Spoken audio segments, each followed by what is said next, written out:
You were curled inside a glass and steel sphere the size of a washing machine, hanging beneath a flying aircraft at 25,000 feet over Nazi Germany. And the temperature outside your aluminum shell is 60 degrees below zero. You weigh 140 pounds. That is why you are here. The ball turret has a weight limit. The Army Air Forces needs the smallest man in the crew for this position, and you are the smallest man in the crew, which seemed like a coincidence when the assignment was handed out at Bassingbourn, and feels like something else entirely right now. The sky is full of flak. Let's go from the beginning. You were 20 years old, and you were from Millport, Alabama, which is the kind of town that exists in the background of other people's stories. Population 900, one main road, a cotton gin, a Baptist church, a diner where the same men have been eating the same breakfast since before you were born. You enlisted in September 1942, 11 months after Pearl Harbor, at a recruiting station in Birmingham. You took the bus. Your father drove you to the stop before dawn and shook your hand without saying much, which was the most serious thing he had ever communicated to you, and you understood it completely. The Army classified you as aviation cadet material on the basis of your mechanical aptitude scores. You'd been rebuilding engines since you were 14, learned from your uncle, who treated engines the way some men treat scripture, with patience and absolute attention to the specific logic of how things fit together. The Army saw those scores and pointed you toward Aerial Gunnery School, Tyndall Field, Florida. 8 weeks. You learn the Browning M2.50 caliber machine gun in the same way you learned engines, by taking it apart until you understand every piece and what the piece does when it fails. Because at altitude over Germany, the gun jamming is not a mechanical inconvenience. It is the thing that gets you killed. The .50 caliber fires 800 rounds per minute. The barrel gets hot enough to glow. The casing ejection creates a physical kick that travels up through the mount and into your hands. And after a day of firing, your hands feel like they've been arguing with something much larger than you for 8 hours straight. You learn to clear stoppages in under 10 seconds. You learn to do it with gloves on. You learn to do it with your eyes closed, because at altitude in combat, the lighting is not always your friend.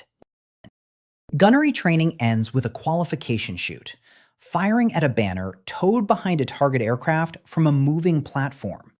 The instructors paint each student's ammunition tips a different color, so that when the banner comes down, the whole pattern tells them whose rounds hit and whose didn't.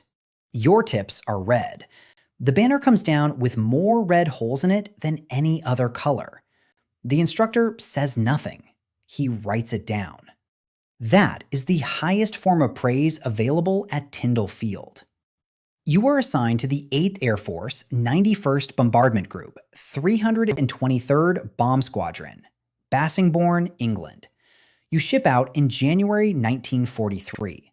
The crossing takes 11 days on a converted ocean liner, running without escort because the ship is fast enough that the U-boats can't catch it if the navigation is done right. You don't know this at the time. You know it later. A lot of information about your survival is structured this way. You receive it after the moment of risk has passed, which is probably the correct sequence. England in January is gray in a specific way that Alabama is never gray. Not just the sky, the light itself seems to have been reduced at some administrative level, rationed like everything else in wartime Britain, to a quantity sufficient for function but insufficient for comfort. Bassingbourn is a pre-war RAF station, which means it has permanent buildings instead of the Nissen huts that American airmen build themselves at the newer bases. This is considered a luxury. You understand it as a luxury approximately 4 minutes after arriving, because a permanent brick building in a wet English winter is still a brick building in a wet English winter.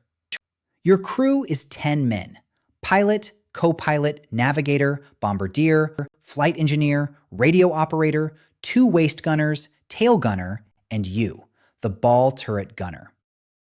You have been assigned together, trained together for 6 weeks in the States, and shipped overseas together, which means you know each other in the particular way that proximity and shared risk creates, which is faster and deeper than almost any other kind of knowing. Your pilot is a first lieutenant named Caldwell from Minneapolis, 24 years old, who flies the B-17 Flying Fortress with the hands-on quiet of a man who has made peace with the altitude and the noise and the weight, and is now simply working. He does not perform confidence, he produces outcomes. There is a difference, and the crew knows it and trusts him because of it. Your co-pilot, Lieutenant Reyes, plays cards in every spare moment and has never been caught losing, which the crew finds either impressive or suspicious, depending on the day. The tail gunner is a corporal from New Jersey named Pulaski, who is 19, and somehow already seems older than 19 in the way that this war ages certain people faster than biology accounts for. The two waist gunners are Hendricks and Moore. Hendricks is from Iowa, doesn't talk much, is reliably in position before anyone else at every pre-flight. Moore is from South Carolina and has a talent for acquiring food from sources nobody can explain. He produces eggs twice in the first 3 weeks. Real eggs. You stop asking where they come from. You are the ball turret gunner. This is what that means. The Sperry ball turret hangs from the underside of the B-17 fuselage, between the two waist gunner positions. Its outer shell is plexiglass and aluminum. Its interior diameter is 44 inches. It contains 2 Browning M2.50 caliber machine guns, a Sperry gun sight, a control system, and you. To enter it, you climb in through a hatch in the fuselage floor, lower yourself into the sphere, and pull the hatch closed above you. Once you are inside, you are in fetal position, knees drawn up, back curved, chin near your chest. Your feet rest in stirrups. Your hands rest on the control handles that rotate the turret in azimuth and elevation. Your eyes are approximately 6 inches from the plexiglass. There is no room for a parachute inside the turret. Your parachute is stored inside the fuselage. To use it, you must rotate the turret to the exit position, open the hatch, climb out into the fuselage, attach your chute, and exit the aircraft. This process takes between 45 and 90 seconds under ideal conditions. You will run this procedure in your head approximately 8,000 times over the course of your tour, without once having to use it in combat, and the running of it will never become routine, because the consequence of it becoming routine is that you stop running it correctly. The turret rotates 360 degrees in azimuth. It elevates from 90 degrees below the aircraft to approximately 30 degrees above the horizon. You are responsible for the entire lower hemisphere of the aircraft's defensive perimeter. Every attack that comes from below passes through your field of fire first. At altitude, the temperature inside the turret drops with the outside air. The plexiglass provides no insulation. You wear an electrically heated flight suit, electrically heated boots, and electrically heated gloves.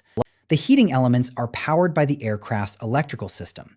If the system is damaged by flak, by fighter rounds, by the 100 other ways a B-17 takes damage on a mission over Germany, you lose the heat. At 25,000 feet and 60 below zero, the loss of heat is a timeline that ends in frostbite and then something worse than frostbite. You also wear an oxygen mask connected to the aircraft's oxygen system. Above 10,000 feet, the air is too thin to breathe without it. The mask covers your nose and mouth. In the cold, the condensation from your breathing can freeze the mask to your face. There is a recommended procedure for preventing this. The procedure is not always sufficient. You know men who have had to peel frozen rubber from their skin when the aircraft landed.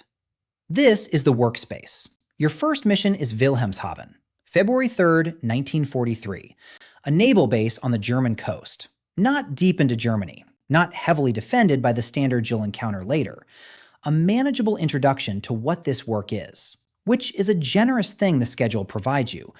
though you won't appreciate its generosity until you've seen what the unmanageable ones look like. Briefing is at 0330. The briefing room is dark until the duty officer pulls the curtain and reveals the map with the target marked and the route marked, and the fighter escort coverage marked, which stops at the German coast, because the American long-range fighters don't exist yet. The P-51 Mustang, with the drop tanks that will eventually give the bombers a fighter escort all the way to Berlin and back, is still 6 months away from operational deployment. Right now, you fly into Germany alone. The intelligence officer describes the defenses. Flak batteries of this concentration, fighter opposition estimated at that strength. He presents these numbers with the confidence of a man who has calculated them from a distance and has never been inside a ball turret when they materialize. You eat breakfast before the flight. Powdered eggs and toast and bad coffee, which you eat not because you're hungry. You are not hungry, not with the briefing an hour behind you and the aircraft 100 yards away, but because the mission is potentially 8 hours long, and an empty stomach at altitude produces a specific kind of misery, layered on top of all the other miseries, and there is no reason to invite it voluntarily. You pre-flight the turret at 0500 in the dark, running through the checklist by touch and memory. Guns charged, sight aligned, rotation checks, azimuth and elevation, full range of motion, no binding, interphone check, oxygen check. The B-17 takes off at 0620. The aircraft climbs to altitude over the English coast. You enter the ball at 10,000 feet, before the coast, because the German fighters sometimes come out over the water, and the ball gunner who is inside and ready is more valuable than the ball gunner who is still climbing down through the hatch when the first call comes over the interphone. The English coast disappears below you. The North Sea is gray and flat from 25,000 feet, very far away, too far to matter in any comforting sense. You rotate the turret slowly, scanning. Below the aircraft, the sky is empty. Around the aircraft, the formation, 91 B-17s in close formation, 3 groups in staggered box pattern, fills the air with engine noise that comes through the aircraft structure as vibration and through your headset as a constant low hum underneath all the other communications. The German coast appears in the plexiglass ahead of you. The first flak bursts at 10:45, black puffs. That is what they are at distance. Black cotton puffs appearing in the sky around the formation, each one the detonation of an 88mm anti-aircraft shell. The German 88 is the most effective anti-aircraft weapon in the war. The batteries below you are ranging on the formation, adjusting for altitude and airspeed, walking the bursts closer. The puffs get larger as they get closer, and when they get close enough, you stop seeing them as puffs. You see them as pressure and sound and pieces of metal. A burst goes off 30 feet to your left. The aircraft bucks. A fragment punches through the plexiglass below your right hand and exits through the fuselage wall above you. The hole is the size of a quarter. Cold air enters at 25,000 foot pressure differential. You cover it with your gloved hand, which does nothing useful, but gives your hand something to do that isn't shaking. Then the fighters come. The Focke-Wulf 190 is a single-engine German fighter that arrives in your field of fire as a shape. A long radial engine nose, a blunt canopy, the flash of its wing cannons when it opens fire, and disappears in approximately 2 seconds. In those 2 seconds, you were supposed to calculate its angle of attack, the deflection required to put your rounds in the path it's traveling rather than where it currently is, and fire a controlled burst of the correct length. 2 seconds. At 400 yards, the FW-190 is closing at a combined speed of more than 700 miles per hour. The geometry of deflection shooting is not intuitive. You do not aim at the aircraft. You aim at a point in the sky ahead of the aircraft and trust that the aircraft and your rounds will arrive at that point simultaneously. The Sperry sight helps, the training helps. The first time, neither helps enough. Your first burst misses long. The FW190 passes under the aircraft, and you rotate hard to follow it. But it's already outside your engagement range, climbing away to reset for another pass. Caldwell's voice on the interphone. Level, even. The voice of a man describing traffic. Ball, check your 6, another one coming in low. You rotate to 6 o'clock low and find it, 300 yards, coming in with the sun behind it, which is the standard German attack angle against the low box. You spend your whole life thinking about this in the ball because the whole low hemisphere is yours, and the German pilots know it and test it constantly. This one you get right. You fire a 3-second burst, 40 rounds. The deflection is correct. You see hits on the left wing. The FW190 rolls hard right and dives away, trailing something, smoke or fuel, you can't tell from here, and does not come back for a second pass. There is no celebration in the ball turret. There is no time. Another call on the interphone, another fighter, another 2 seconds. The attack lasts 11 minutes. It feels like a different unit of time entirely. Some unit that doesn't map on to minutes and hours in any direct way. Long and compressed simultaneously, each second containing more information than seconds normally contain. When the fighters peel off, you are sweating inside the heated suit. Your hands are trembling slightly. Not fear exactly, or not only fear. Adrenaline, which is the body's way of preparing for threats, and does not always turn off immediately when the threat passes. Hendrix's voice from the waist position. Ball, you okay down there? You are okay down there. You say so. The formation continues east. Schweinfurt, October 14th, 1943. This one has a name in the history books. Black Thursday. Schweinfurt is 300 miles inside Germany. It is the site of ball-bearing manufacturing plants that produce 50% of Germany's anti-friction bearings. The components inside every tank, every aircraft, every mechanized vehicle the German war machine runs on. The strategic logic says that destroying Schweinfurt is worth whatever it costs, because without ball bearings, the German war machine seizes. The operational reality says something more complicated. There are 291 B-17s in the mission. They fly without fighter escort past the German border because the P-51s still can't reach Schweinfurt and back. The Luftwaffe sends everything they have, every fighter group within range. The attacks begin at the German border and do not stop until the coast. Your crew has flown 12 missions by October. You have been in the ball for 96 hours of combat operations. You know what fighters look like now at every angle, at every range. You know what flak sounds like when it's ranging, and what it sounds like when it's accurate. You know the difference between a B-17 that has taken battle damage and is still flying, and a B-17 that has taken battle damage and is going down? On the approach to Schweinfurt, you watch a B-17 from the high squadron take a direct flak burst through the left wing. The wing separates. The fuselage continues forward for approximately half a second on momentum, then begins to rotate. You watch it go. You watch for parachutes. You count 3 before the aircraft falls out of your field of vision. 10 men on that aircraft, 3 parachutes visible. This arithmetic runs in your head automatically, and you put it in a separate location. Not suppressed, stored. You will deal with it later. Right now, there is a fighter at 9 o'clock low, and your job is exactly what it always is. Over the target. The flak is the densest concentration you have ever seen.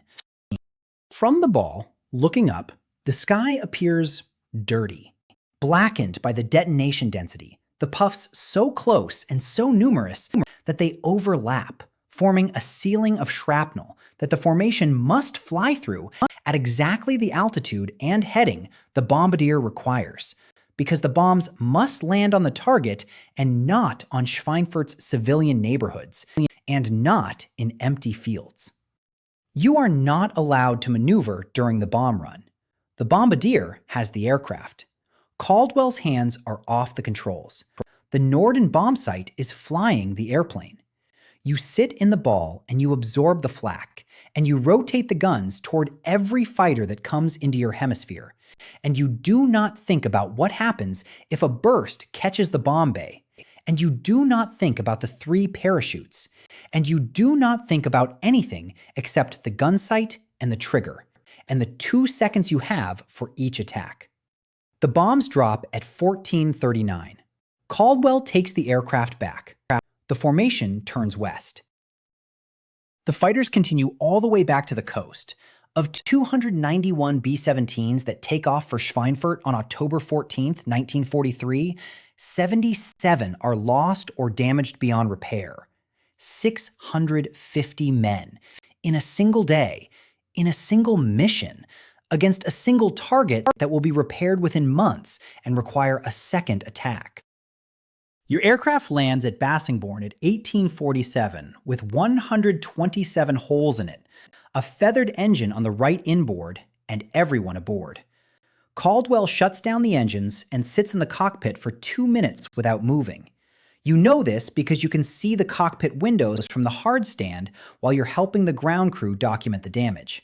Then he climbs down. Debrief is at 19:30. Intelligence officers with coffee and a list of questions. Target destroyed? Fighter opposition by type and altitude? Friendly aircraft observed going down? How many parachutes? You answer every question. You drink the coffee. You eat 2 pieces of bread from a tray someone put out. Pulaski, the tail gunner, sits across from you at the debriefing table. He looks the same as always, which means he looks the same as a man who has been in combat for 6 hours and is processing it in the specific way that some people process it, which is quietly and internally and without the visible markers that let other people know what is happening inside. You don't ask him if he's all right. He doesn't ask you. You are both all right in the sense that matters for tonight. Tomorrow is another question. A combat tour in the 8th Air Force in 1943 is 25 missions. 25 missions and you go home. This is the rule. The rule exists because the Army Air Forces calculated, from the casualty data, that asking men to fly indefinitely was not operationally sustainable. Not because the Army was concerned with fairness in any abstract sense, but because men who fly past the point of sustainable function make errors, and errors at altitude over Germany kill everyone aboard. The 25 mission limit is a practical decision, dressed in the language of policy. The odds of completing 25 missions in 1943 are something the crew discusses once in the Officers Club at Bassingbourn on a Thursday evening in November, and never discusses again. The number is low enough that discussing it serves no productive purpose. You filed it next to the 3 parachutes and the B-17 with the separated wing, and everything else in the location where the information is stored but not accessed during working hours. Mission 23 is Kiel, the naval yards on the German coast. Lighter opposition than Schweinfurt. The flak is serious but manageable. The fighters come in early and disengage before the target. You are in the ball for 5 hours and 40 minutes. And when you climb out, your legs have fallen partly asleep. And you stand on the hard stand with your hand against the fuselage while your circulation remembers its responsibilities. Moore produces eggs that night. Real eggs. You still don't ask where they come from. Mission 24 is Bremen. You don't talk about Bremen. Mission 25 is Emden, December 11th, 1943. Port facilities on the German coast. The formation goes in, the formation comes out. No aircraft lost from your group. Light flak, fighter opposition moderate. The kind of mission that, if it were your first, would feel dangerous and intense, and which, as your 25th, feels like a Tuesday afternoon. The wheels touch at Bassingbourn at 15:12. Caldwell's voice on the interphone, And it's the first time in 25 missions you've heard anything in his voice that wasn't neutral. Boys, that's 25. We're done. Reyes starts laughing. Moore says something from the waist position that the interphone distorts into noise. Pulaski says nothing. You know this because you are listening for it. You open the hatch on the ball from inside. You climb up into the fuselage.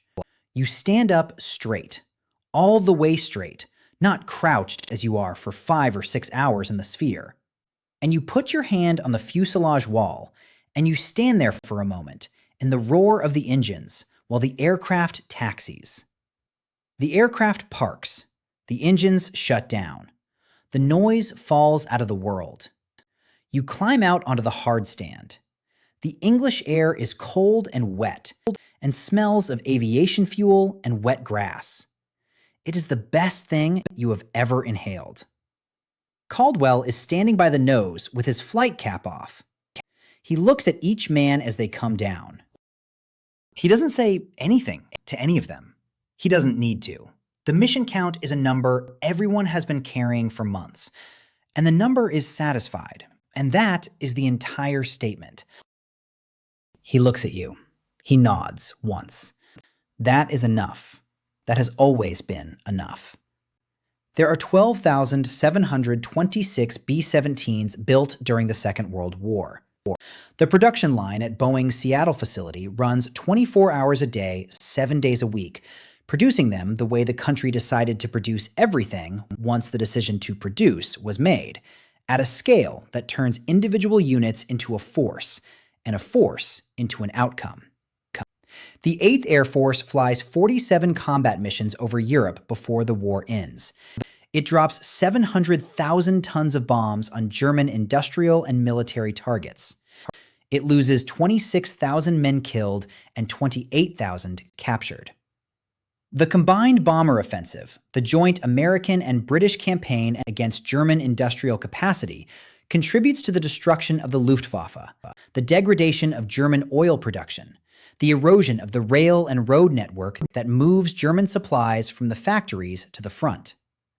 The ball turret gunners are a fraction of that number. Somewhere between 50 and 60 men per B-17 group over the course of the campaign. Men who weighed 140 pounds or less on enlistment day.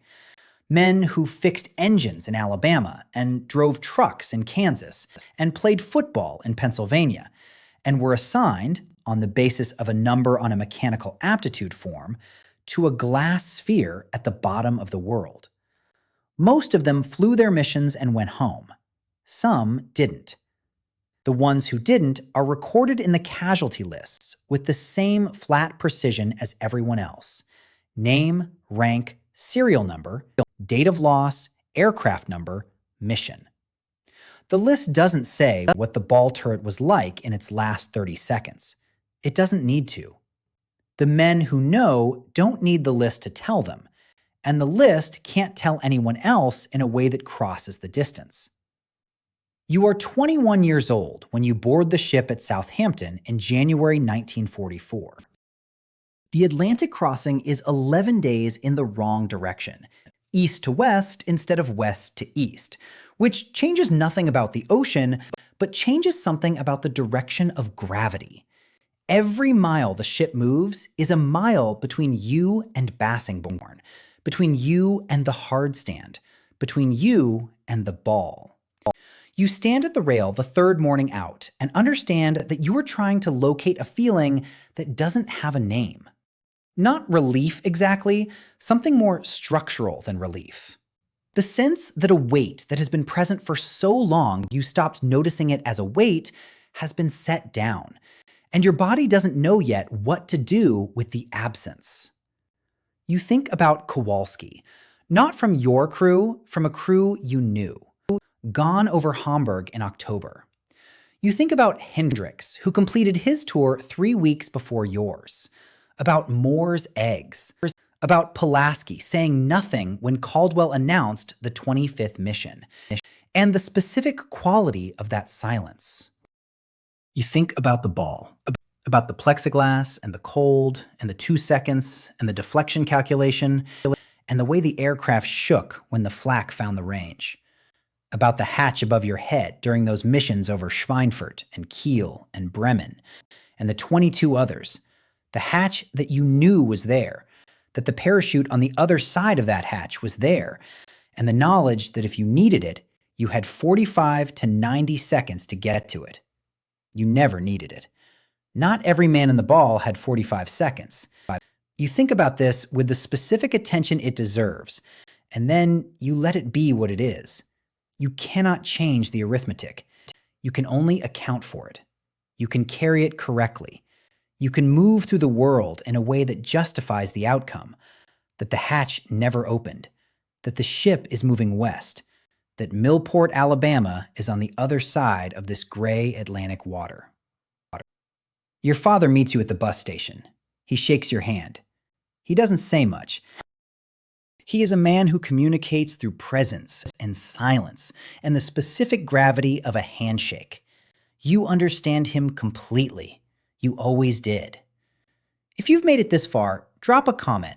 Tell me what position you would have been in on a B-17. Hit the like button right now. Subscribe, because we upload every single day. Don't miss what's coming next. You were in a glass ball at the bottom of the sky. The sky never knew your name. That was always the point.